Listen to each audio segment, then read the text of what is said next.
to the TAMIKA Hall Show, where I hope to inspire and empower you to pursue your purpose with a vengeance.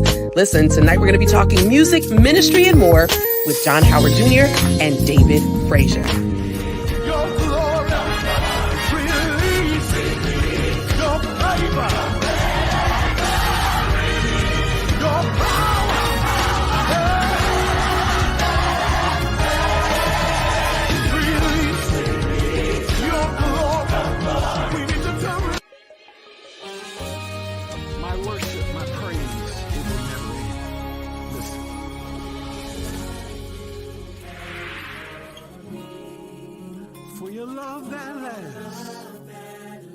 Eternally, for sufficient grace. Listen, it's going to be a great time. Make sure you grab your chicken wings and a soda while we go behind the mic with John Howard Jr. and David Frazier on the TAMIKA Hall Show.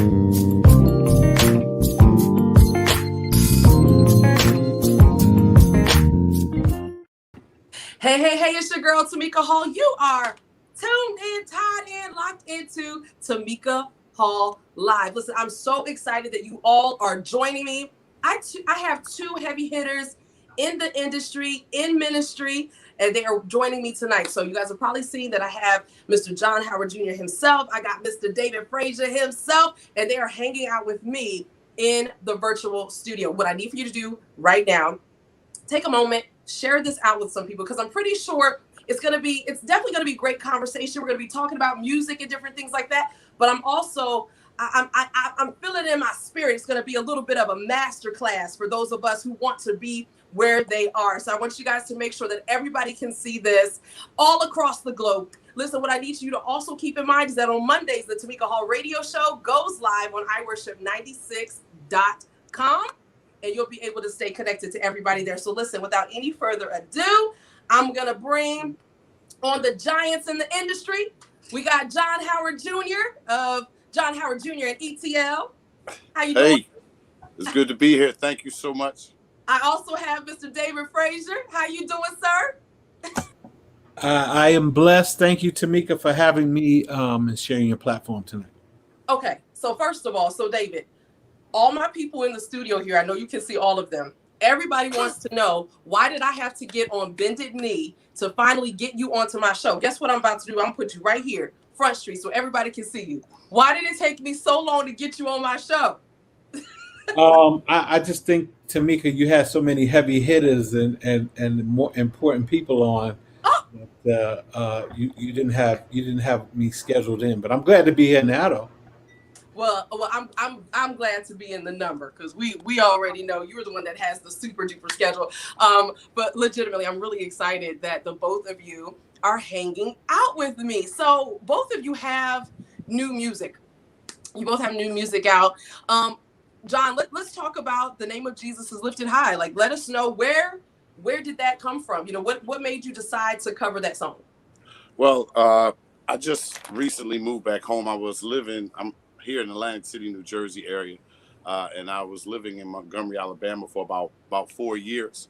And while I was there, I attended an amazing church, and I'm still there now, Fresh Anointing House of Worship. I'm back and forth a little bit, but while I was there, that's where I learned the song. I was leading worship, and we actually did that song, and it kind of stuck with me, and I heard it in my head with my crew here doing it.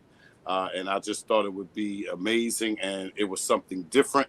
I got into a lot of CCM music while I was there, because that's the sound of that house more so. But I still never abandoned my own sound and gospel and everything that I've been raised with. So we just kind of meshed the two worlds together, and we just been having a good time with it ever since. But shout out to Eddie James for allowing us to cover it. So it's just been an awesome time, and it's been amazing. Good stuff. I mean, I love the song. And as somebody that's a dancer and a choreographer, I'm like, man, if these 40-year-old bones could like dance the way I want to, but I can't anymore. I need to choreograph with a really large group, because it is literally that perfect song, for especially when churches can open up like they need to open up again. That's right. That's the perfect song for that. David, you have a new single that just dropped in February. So talk to us about Never End. Talk to us about your inspiration behind that and all that great stuff. Well, as a songwriter, I kind of write two types of songs. One song is a song that I feel like at some point later down the road, I'll be able to share either myself, um, either share it myself or share it with another artist. And then there's this type of song that I feel a real urgency to release, to record, to produce. And Never End was one of those songs. I wrote it about maybe 3.5 weeks ago, and decided that it just did something for me at that time, and I made a couple of calls. I called the guy who's the music director at my church, and I said, "Hey, I need to record this song tomorrow." and Wow. I played it for him, and he made a reference track. I made some adjustments to the reference track. I sent it out to a couple of my friends who are great musicians, and called a vocal session 2 days later. Got it to the mix guy 5 days later, and now we're here with Never End. I'm shooting a video for Never End on Sunday. Good So stuff. yeah, so definitely thank God for having having the ability, first of all, to put out music as I'm led to, and definitely thank God for the end result of Never End. I think it's a very timely message, and I also think it's a song that has all of the elements of that a good song needs now to make impact radio, uh, um, impact streaming, impact video. So we're going to do the video is just going to be like I can't tell you. That's Man, this is the Tamika Hall I'm Show. not going to tell you, It took me like two. Listen, it took me like 2 years to going to get be on my show. similar to the process of creating Never End, and I think people are going to like it. I love it. So, I mean, that was fast that you were able to write it, produce it, release it, and now you have the music video. Let me ask you this, and then I'll kind of get to where I was going to go with that. So, I want to ask you, what does it feel like for the both of you to be so well known? I'm sure that both of you can go places and people know you. You don't even realize how many people know you. People know your music. What does that feel like? How do you deal with that? Go ahead, Dave. I don't. Well known. I'm not You're sure. well known. I think people know some of the songs that I've written, and I mean, I get a lot of great testimonies and stories from that side. But I don't need any security as I go around and travel. None of that kind of stuff. I mean, I know people, but I'm just a regular old Brooklyn dude. I'm a Timberlands and jeans and a hoodie type dude in the winter, and my little shorts and J's in the summer. Yeah, I don't bother nobody. Nobody don't bother me. So I've been doing this a long time, and I guess I never really got caught up in the star uh, uh, structure of things. My motto is try to bless as many people as I possibly can, and I live by that. What about you, John? Are you kind of on the same vein? Pretty much, yeah. I don't. It's not much to that, the whole clout chasing thing and having an entourage and all that. You know, I'm a church boy. I'm a church kid, just raised. That's how I was raised. Uh, you know, the structure that I come from. Anybody who knows me or knows my family, uh, you know, my dad don't even play that. So, you know, I get rocked and just, you know, pretty much get put in my place. So I was reminded quite often that anything we do is only because God allows us to do it. And then even with what you're saying, as far as everybody knowing you, and I'm sure Dave can attest to this, there's a good side and bad side to that. So I try to just, you know, remain humble. And let me tell you, even with these interviews and everything, I go to work every day. All right. And what we do traveling and the little bit that we do, it really doesn't feed my kids like that. So it's, you know, anything that God does is amazing. It's awesome. But at the same time, in order to remain effective, you got to stay level headed. So, you know, I guess that would be my position on that. Okay, so I'm really interested to know how. Okay, so I just asked you guys how you kind of stay humble when people know you. How did you know that you were good at what you do? Because at some point you have to know that you're good at what you do, you know, because we all encounter naysayers, you know, we all encounter that. And at some point you just have to know that you know, you got to know that you can sing. You have to know that you can write some music. What was the moment that you were like, yo, I'm really good at this? Well, let me try to grab this one. And then I'm sure maybe Dave could, in our region, in our area where we're from, this up north area is brutal. And they they will tear you up in a minute. They are very brutally honest. So I actually started off as a drummer, and the musician circle up in the northeast area is equally brutal. They will tell you if you got it, and if not, even as a kid, you're getting bumped off. You know, they go tell you to get up, get lost. Even as it pertains to even singing up here, you know, it's like, you know, if y'all ain't doing it, you're the choir that everybody gonna go downstairs and order chicken wings on when you up singing. So, but honestly, you know, I mean, now that's the truth. But honestly, also, I think when you begin to see the impact, I know from what I'm doing, when you begin to see the impact on the people that you lead and the people that serve with you, and you begin to, you know, see results in them willing to follow the vision. The people I've had, thank God they've been with me. We've been going for about 20 years, a little over 20 years. And the way that we can see how just the vision of what we do has impacted our lives as a unit, drawn us closer to God, allowed us to, you know, just remain together and have that unity. You kind of know that you got something that you need to work with, and then you just figure out how to convey it to everybody else. David, when did you know you were good at what you do? Was it when you sold first song, second song, third song, when they all hitting the billboards? When did you know? I don't know if you ever. I think you feel good about the music that you do, but I don't know if you look back at it from a comparison standpoint, that you look at it and say, oh yeah, I really got a hold on this. I've kind of I said it in the last interview. I'm a student of gospel music. I'm always learning.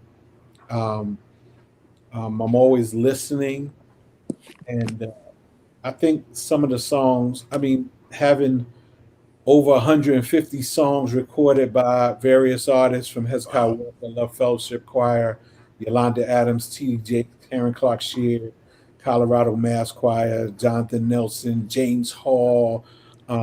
Everybody except John Howard and Anton Levites. Yep, I was waiting for the call. I'm waiting for the text in the call. Yeah, I mean, I never really looked at it from a standpoint of arriving. I'm still in creating mode. I'm still in learning mode, and I mean, I've had some experience, and I think now with the song "Release" being nominated for a Grammy, you know, you kind of feel like, oh wow, I think I've got it, but I still feel like there's some more to share, and there's still some people that I have a message that will hopefully bless them. And I'm still working. I mean, I'm still, I have a single coming out now, but for a new project. But I haven't done a solo project since 2012. Mm. So, but I've been writing. So, I've been writing for different artists, stuff like that. So, I just think it's a process that when you get in it and you're doing it and you're creating, I mean, you don't really.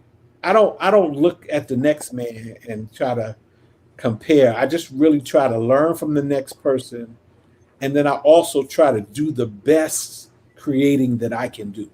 Mm. End of the day, if I come out with something that I feel real good about, that's really the goal at the end. Bless as many people as you can. Can I say something real quick? Sure. And the one thing in I guess with the whole choir thing is when you realize that there's so many other people out here, doing it, when you begin to travel and move around a little bit and begin to rub elbows with a lot of other people, you see that even though you're good, and even though, you may get a couple hand claps here or there, there's still some other amazing people out here that are doing it just as good or doing it even better on a whole nother level, and you just, so it kind of keeps you, like we were saying earlier, it keeps you humble, and you kind of just find your lane, and you just stay in that zone and remain, try to stay committed to what it is. Like he said, I think you just find confidence in what God's called you to do, and you become content with that, and you just ride that out. Okay, so David, you mentioned being a student of gospel music. So I know a lot of indie artists in particular, fresh in the game, really don't have a lot of skin in the game. Oftentimes they're told you need to be a student, you need to study your craft, you need to do, X, Y, and Z. How does one actually do that? Like what is the blueprint for how to actually study this industry? Well, I think it starts first of all with understanding where it came from, what's happening now, and where it's going. I think you have to kind of take a three-prong kind of approach. When I talk to younger musicians and I say to them, well, hey, have you ever listened to any Edwin Hawkins music? Have you ever listened to any Walter Hawkins music? Have you ever listened to any Andre? Have you ever listened to the Winans? Michael Brooks Commission, Fred, and not just the stuff that's out now, but the beginnings. From the East Coast side, did you listen to the John Howard Caravans? Did you listen to the Institutional Radio Choir? Did you listen to Timothy Wright? Did you listen to Benny Cummings? Did you listen to Triborough Mass Choir? Did you listen to Gabriel Hardiman Delegation? Yes, sir. Did you listen to Donald Vales? Did you listen to somebody said, I was listening to, just to show you how funny this is, listening to satellite radio today, and a song was played by Richard Smallwood, Psalms 8. Oh Lord, our Lord, how excellent is thy name. The host of the show said, oh, that was the maestro Richard Smallwood and Vision. And I said to myself, obviously, there is a disconnect between what has happened, what is happening, and what is coming in the future. And we just don't know little things like that. That was the Richard Smallwood Singers.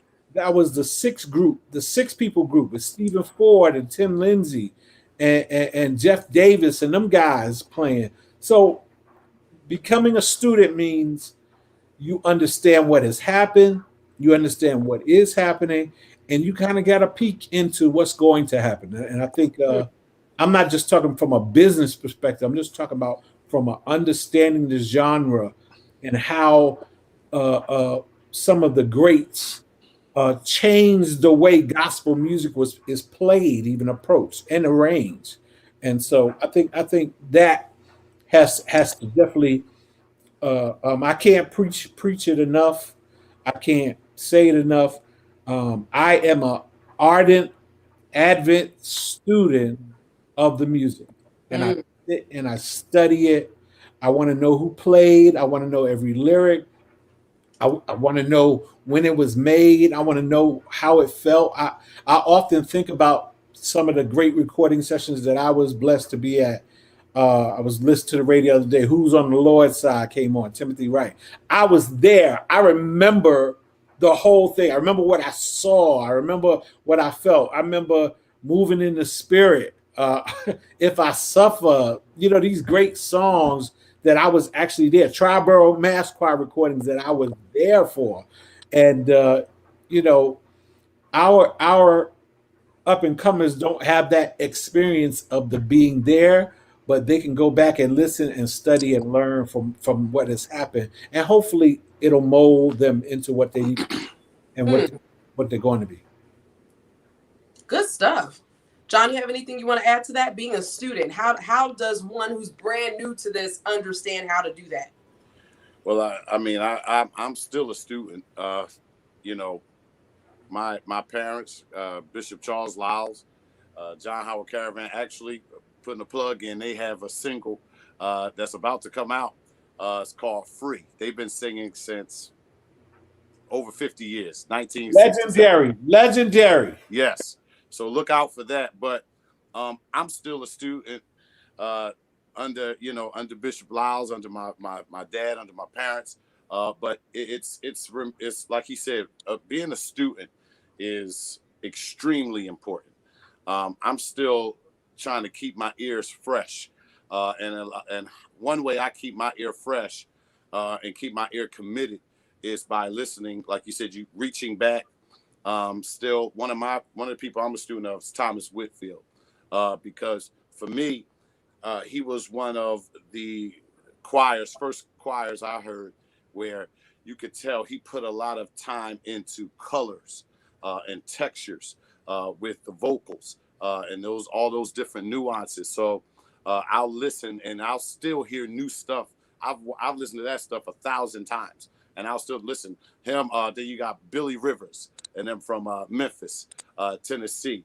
Then let me say, there's so many that were more out front, but then you have Billy Rivers, and then from Memphis. A lot of people only knew about Orlando Draper, but Billy Rivers, there wasn't nothing to play with.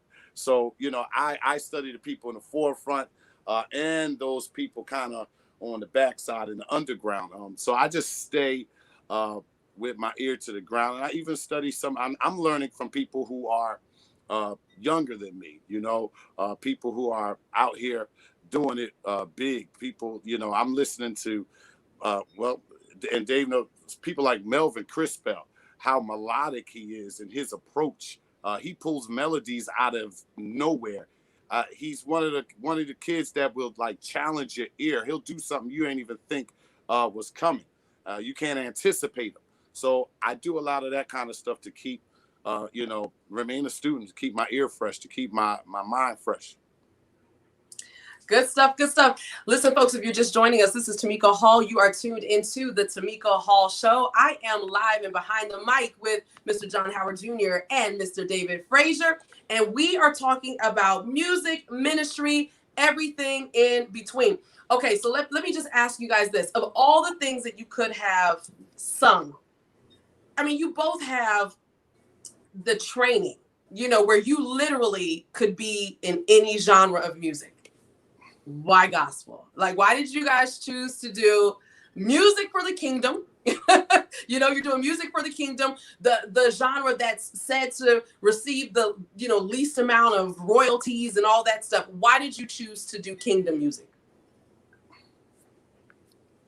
Dave, you want to take that one? I didn't have an option. I'm a church baby. I was born on Pew 33. You know the number. Bible Way Church, Brooklyn, New York. Growing up, my church choir, Bible Radio Choir, signed to Savoy Records. They were putting out records, Get On Board, Stay With God, which Ricky Dillard covered a couple of albums ago. Uh, Take Him at His Word, all these Savoy records. And I watched it. I sang in the children's choir at a young age. Um, then the youth choir, then I started playing the drums, then the piano, then the organ. I don't know much else, other than gospel music. I will say that I do, from a listening perspective, music.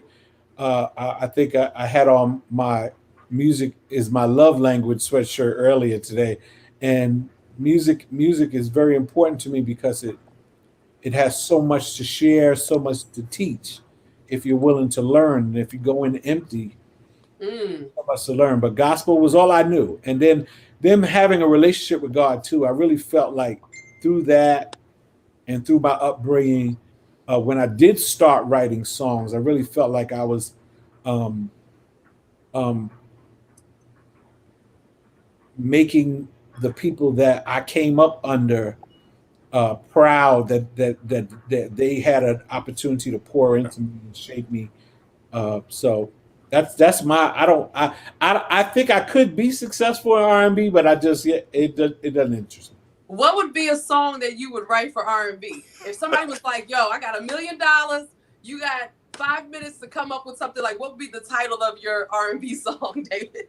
Well, it would I would probably R&B today is so trendy from a standpoint. The terms and the terminologies and the songs are basically about what is happening in the lives of people right now, Mm-hmm. which means the song life is limited.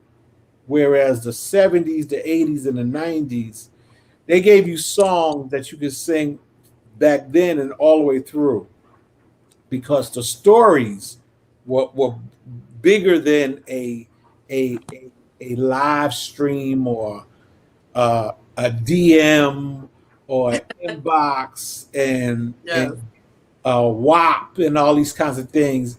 Those kinds of songs had such great stories. I was listening the other night to "What a Fool Believes." I just thought it was a very interesting song. Michael McDonald wrote that he talks about how a foolish person remembers random encounters, but a wise person remembers the things that last past the moment. Wow. You don't get that kind of storytelling now. You just get, hey, I need you to come over. You in my DM. I got this gas. I got the. It's kind of like it's modern terminology. And it doesn't. It's song life is going to be limited, and the same in gospel music. Some songs that we sing now that will never go away. Thank you, Lord, and there are others. So I R&B, it'll be something, get out my DM or It would be something. called The Shutdown. Pandemic. Like, it would be something like that. John, of all things that you could have put your hands to, why did you choose Kingdom Music? Because I know that you're classically, like, you have a classic background in education and things like that as well in music. So why did you choose Kingdom? Well, like he said, like Dave said earlier, I mean, I was raised in it. It was pretty much the first type of music I encountered. But we still had, my mother's had a bunch of records. She had some Dionne Warwick.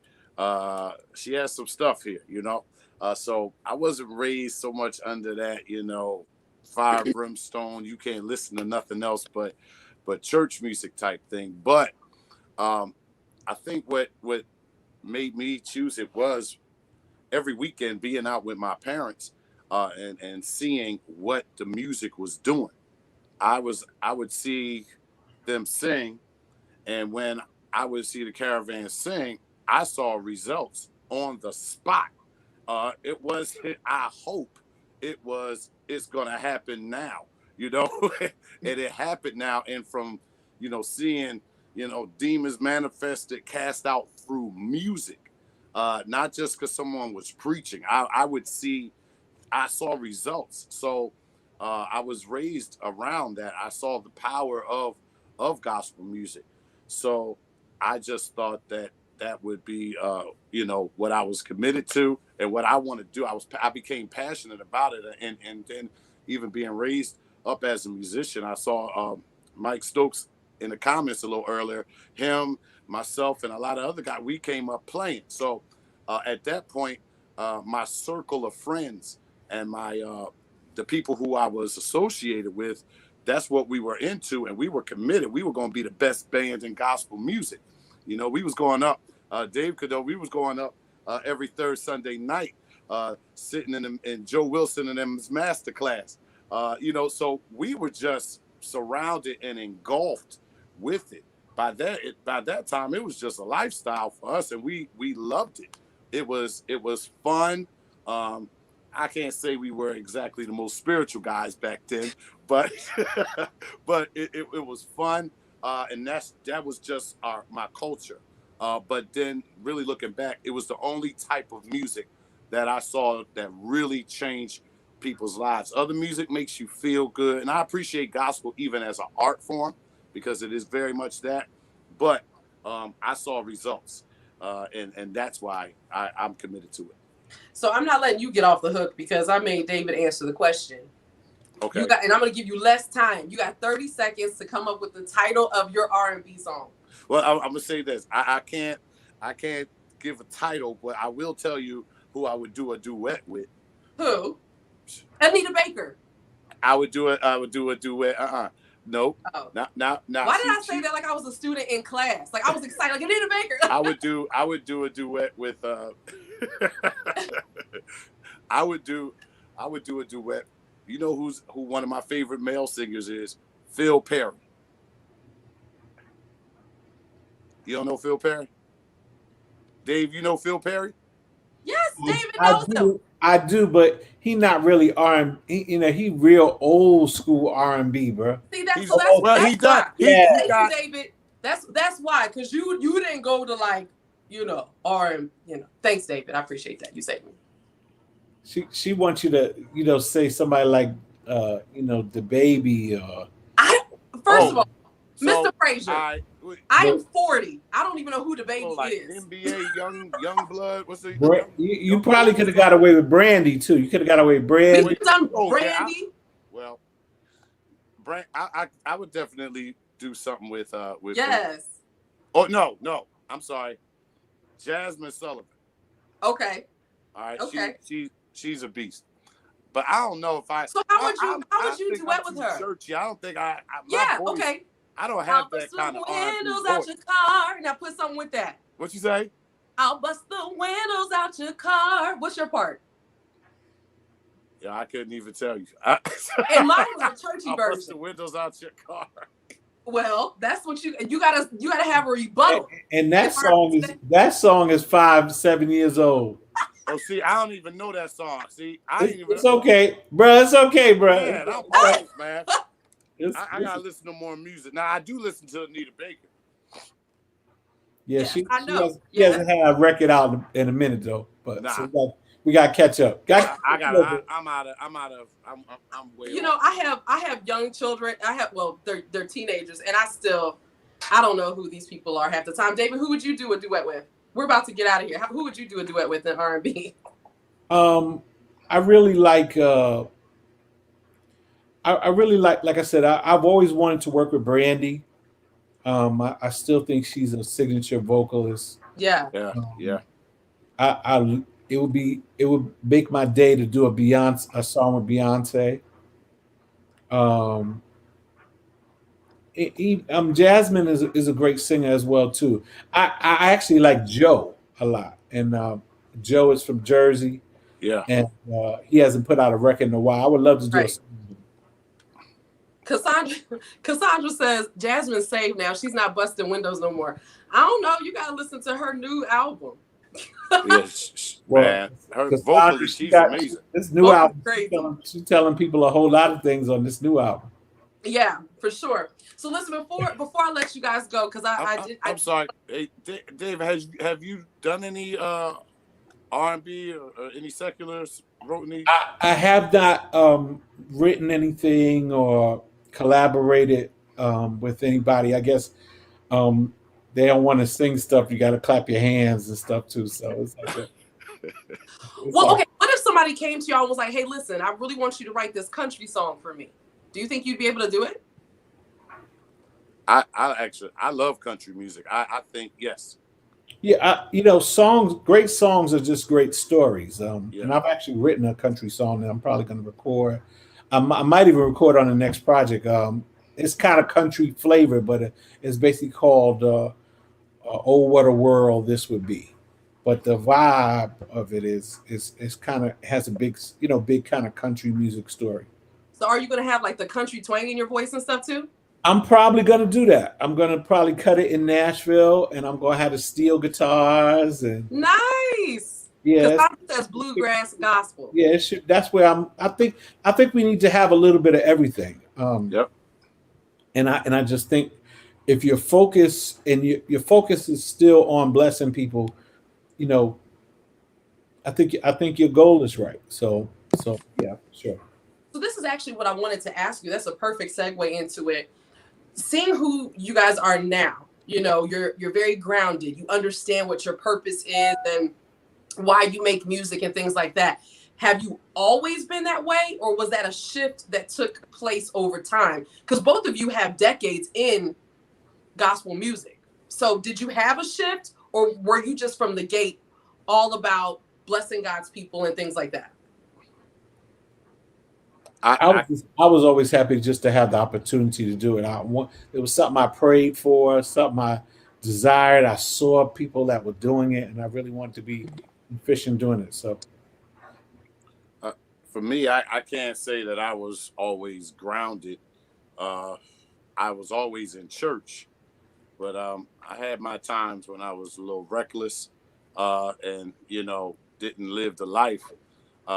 Didn't do the best that I could to try to live the life. But God would allow life to knock you upside the head a few times. And you go through some things, and then you realize, your need for God.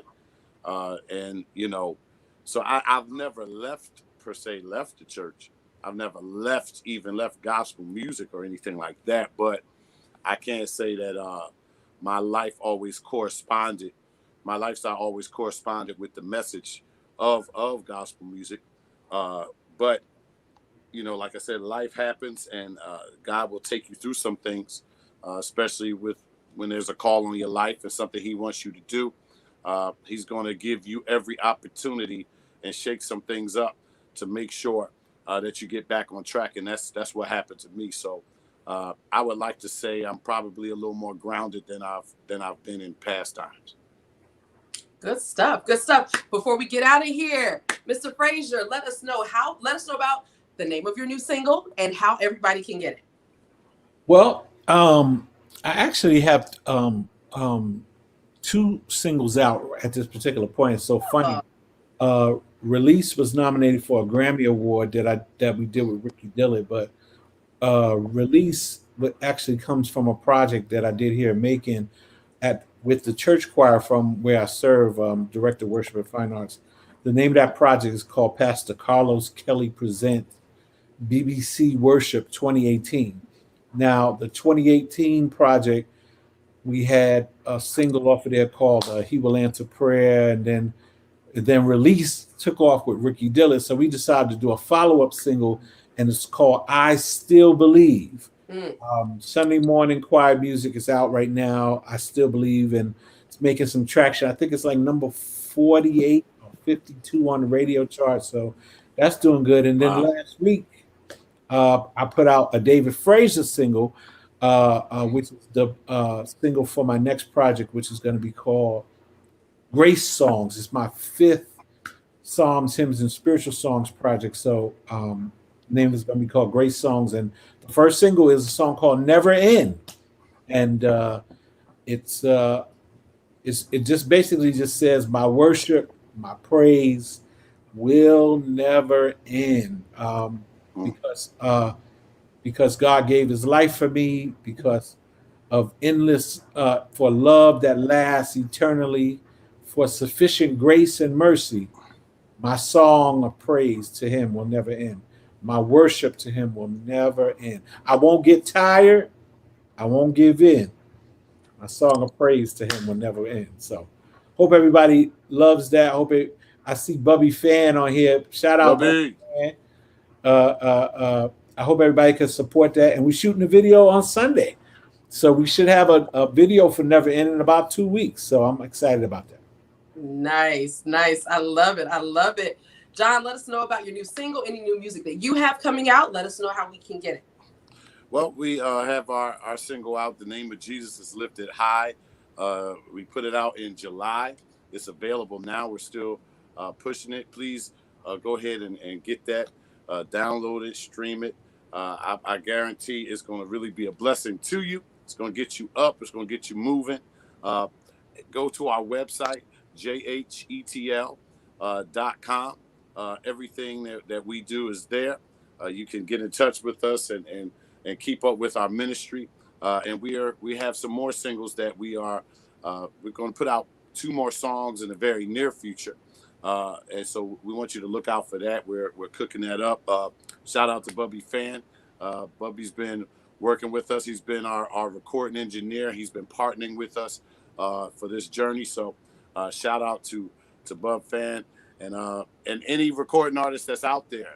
If you're looking to cut some records, he just did a sessions up in Brooklyn somewhere this weekend. So make sure you go and hit up Bub Fan. But listen, again, The Name of Jesus is Lifted High. It's out. It's available on all digital platforms. And check us out on jhetl.com. Hit us up on Facebook, Instagram, all social media platforms. You'll be able to find us. And we look forward to connecting with you. Well, I just thank the both of you for spending some time with me, because I know the both of you are just so busy. Thank you. And listen, you're a friend of the show now. So I would love for the both of you to make sure that you come back every time you got something new going on. Make sure that you come back. Listen, folks, this has been a great night. I told you that this was going to be like a little master class in music, in ministry, all that good. And I'm so excited that you hung out with me. Make sure that you connect with John Howard Jr. Go to jhetl.com. Get his single, The Name of Jesus is Lifted High. Also, make sure that you connect with David Frazier. Go to davidfraziermusic.com. Get his new, well, he has a whole bunch of singles. My goodness. I couldn't even type them all out. I was trying to type stuff. I just gave up. But make sure that you go to his website, davidfraziermusic.com. Get his latest single for his own personal project, Never End, available on all digital platforms. Listen, I want you to always stay connected with me. Make sure that you tune into the Tamika Hall Radio Show every single Monday at 6 p.m. Eastern Standard Time. Tomorrow, I'm going to be here for the Blessed Sellers List. We got Jacqueline Thomas. We also have Vanessa Miller.